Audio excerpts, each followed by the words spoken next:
नमस्ते साथीहरू, आज यो दुध फाटेर चाहिँ यो पनिर मैले निकालिसकेँ। अनि त्यो पनिर बाँकीको पानीले चाहिँ यसो युज गरेँ आटा मुछ्नलाई। अनि यता यो पनिर पनि मेरो रेडी भइसक्यो। अनि त्यो कपडामा बाँधेर मजाले अनि यता चप गरेको प्याजमा चाहिँ पनिर अनि यो स्वाद अनुसार नुन हालेर चाहिँ मजाले मुछ्नुस्। अनि यता आटाको डोमा चाहिँ यसरी मजाले फिलअप गर्नुहोस्।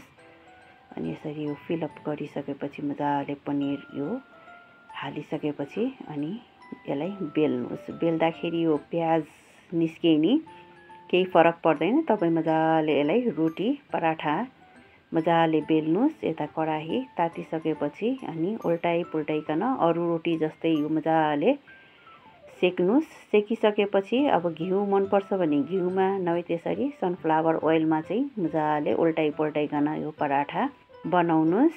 पराठा अब रेडी भइसकेपछि यसलाई निकाल्नुहोस्। ल हेर्नुहोस् है कस्तो मजाले यो पनिर भित्र देखिरहेछ। इन्जोय गर्नुहोस्।